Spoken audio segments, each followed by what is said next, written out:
말씀은 5천 명을 먹이신 잔치의 서론 부분에 해당이 됩니다. 배경이 되는 내용인데요. 앞에서 헤롯의 잔치가 있었습니다. 그 잔치와는 대조를 이루고 있는 하나님 나라의 잔치를 지금 설명하면서 헤롯의 잔치는 우리가 이 땅에서 그 잔치에 참여하기를 원하고 그 잔치를 즐기고 그 잔치가 마치 우리가 살아가는 삶의 활력소가 되는 것 같지만 그 잔치는 불완전하고 그리고 그 잔치는 살리는 잔치가 아니라 죽이는 잔치다라는 것을 의도적으로 밝히고 이어서 예수님께서 주시는 이 잔치는 하나님의 나라에서 맛볼 수 있는 그런 맛보기로 보여주시는 잔치임을 강조합니다. 헤롯의 잔치에 초대받은 세 부류의 사람들이 있습니다. 고관들과 천부장들과 갈릴리의 귀빈들이라고 하는 선택받은 자들이죠. 그들과는 대조적으로 예수님의 잔치의 손님은 무리들이라고 설명하고 있습니다. 두 잔치의 손님들은 모두 당시의 식사의 관습에 따라서 비스듬히 누워서 식사를 했고 두 자리 모두 조력자들이 있는데 헤롯의 잔치에서는 시위병이 세례 요한을 참수하여 쟁반에 그의 머리를 가져왔고 예수님의 잔치에서는 제자들이 빵을 나누어 주고 바구니에 그 조각을 담아왔습니다. 이러한 유사성이 있음에도 극적인 대조를 누리는 가장 큰 이유가 헤롯의 잔치는 물론 세례 요한을 죽였지만 죽이는 그런 잔치라면 예수님의 잔치는 사람을 먹여 살리는 잔치입니다. 헤롯의 손님들은 당시 권력층으로 선택받은 자들이라면 예수님의 손님은 일반 무리들로 병자들 또 약한 자들로 구성되어 있었습니다. 오늘은 5천 명을 먹이신 사건의 배경에 대해서 함께 살펴보겠습니다. 예수님께서 많은 사람들로 인해 음식 먹을 시간을 갖지 못한 제자들에게 우리가 읽은 31절에서는 외딴 곳으로 라고 번역을 했어요. 저는 이런 부분이 참 너무 아쉬워요. 그냥 다른 부분들은 조금 더 쉽게 잘 설명하는 게 아주 유용한데 핵심적인 부분들은 좀 그대로 번역했으면 좋겠다라고 하는 아쉬움을 남깁니다. 외딴 곳이 아니라 광야입니다. 이건 의도적인 내용인데 지금 광야라고 하는 것은 사실 구약 성경에서 이스라엘 백성들이 출애굽하면서 거쳐야 했던 자리예요. 그곳에서 만나와 메추라기를 하나님이 먹이시고 그리고 약속의 땅으로 데려가셨지요. 그 이미지를 그대로 가지고 와서 예수님께서 제자들을 광야로 가서 쉬라고 하셨어요. 그러니까 어찌 보면 외딴 곳, 사람들이 없는 곳, 이게 더 맞는 것 같아요.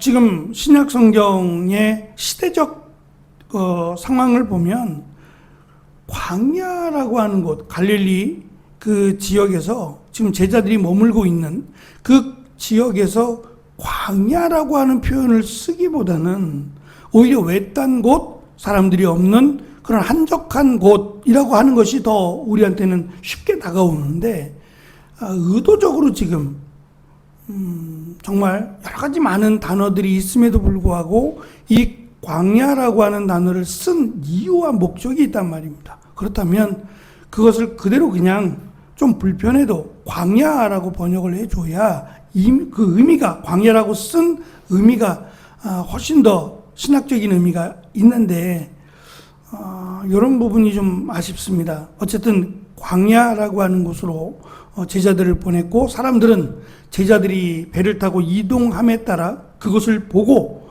육로로, 그들은 배가 아닌 육로로, 다시 말하면 지금 배를 타고 예수님은 바다 건너편으로 가라 그럴 건 아닌 것 같아요. 건너편이 아니라 이 무태서 해변가에서 바닷가에서 볼 수 있는 그런 상황 속에서 배를 타고 움직이라고 하셨어요. 왜냐하면 사람들이 너무 많아서 사람들을 피해서 다른 곳으로 이동하기는 쉽지 않으니 배를 타고 다른 곳 광야라고 하는, 지금 설명은 되어 있지만 예수님께서는 그곳 어딘지는 그곳을 향해서 가라고 명하셨고 제자들은 배를 타고 지금 이동하고 있습니다. 그 모습을 보고 사람들은 먼저 도착할 만큼 서둘러서 제자들이 가는 방향으로 지금 이동을 하고 있습니다. 이 사건을 통해서 과거 이스라엘이 광야에서 약속의 땅으로 갔던 것처럼 예수님을 통해 광야에서 약속의 땅이라고 할 수 있는 하나님의 나라로 갈 것을 예고한 사건입니다.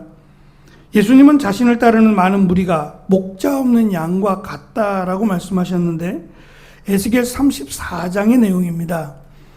에스겔 34장에서 에스겔 선지자는 이스라엘 통치자들을 향해 자기만 먹이고 양떼를 먹이지 않는 목자로 비유하고 백성들은 그 결과로 이방의 노략거리가 된 양으로 비유해 설명을 합니다. 이 에스겔은 하나님께서 그 대안으로 한 목자를 그들에게 세워 먹이게 할 것인데 그는 내 종 다윗이라고 말씀하셨습니다. 헤롯 왕은 권력자들과 잔치를 즐기면서 선지자를 죽음으로 몰고 간 자기의 배만 불리는 그런 악한 목자로 지금 설명하고 계시고, 그리고 무리들을 목자 없는 양으로 설명하시면서 자신이 예수님이 새로운 목자인 다윗이라고 말씀하고 계신 겁니다. 특별히 5,000명을 먹인 사건 속에서 그 사건에 집중하다 보면 예수님께서 그들을 구약에서 광야에서 만나와 메추라기를 먹이신 것처럼 물고기와 그리고 빵을 먹이셨다는 것에 집중할 수 있어요. 마치 그것이 5,000명을 먹이신 진정한 이유인 것처럼 놓치기 쉬운 부분이 있는데 바로 그것이 우리 알기로는 34절의 내용입니다. 예수님께서 5,000명을 먹이심에 해당되는 내용인데 그 내용의 시작, 다시 말하면 5,000명을 먹이신 사건의 시작은, 첫 번째 그 시작은 가르침이었어요. 먹이심이 아니라 가르침이 먼저였다는 겁니다. 목자 없는 양을 돌보고 먹이시는 예수님의 첫 번째 사역이 34절에 기록된 대로 가르침이었어요. 육신의 배고픔을 해결하는 것 중요합니다. 이들을 긍휼히 여기셔서 그들에게 하늘로부터 임하는 양식이 될 텐데 그 양식을 먹여서 그들을 배불리게 하는 것은 사실 목자가 양을 향한 긍휼과 사랑의 마음입니다. 근데 그것은 정말 목자가 하는 마음이고, 참 목자, 좋은 목자라면 양들을 먹이고 또 양들을 케어하는 것이 당연하지요. 그러나 그 이상의, 다윗이 줄 수 있는 것 그 이상의 메시아이신 예수님이 줄 수 있는 것은 영생입니다. 영원한 생명이고 그 영원한 생명이 광야에서 음식을 먹는 거로 이루어지는 게 아니에요.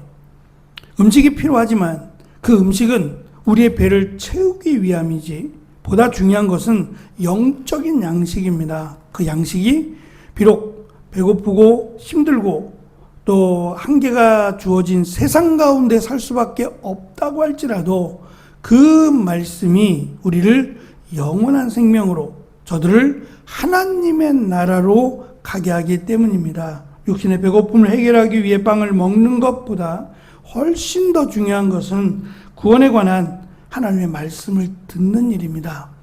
그러니까 이것이 훨씬 더 소중하기 때문에 먹이심이라고 하는 이 5,000명을 먹이신 기적의 사건보다 오히려 먼저 이 사건의 소중함을 우리가 알아야 하고, 말씀을 가르침으로 5,000명을 먹이신 잔치가 시작되었다라고 하는 점을 기억해야 할 겁니다. 그래서 말씀이 하나님이 우리에게 주신 가장 큰 은혜이자 하나님을 보여주시고 드러내신 가장 큰 축복이다라고 하는 것을 우리가 고백하면서 이 시간 기도할 때 하나님 우리의 배고픔을 채워주는 것 너무 중요하지만 그보다 하나님이신 그 말씀을 사모하고 그 말씀이 우리 가운데 늘 풍성한 은혜가 있어지기를 기도하는 귀한 시간이 되시기를 축원합니다.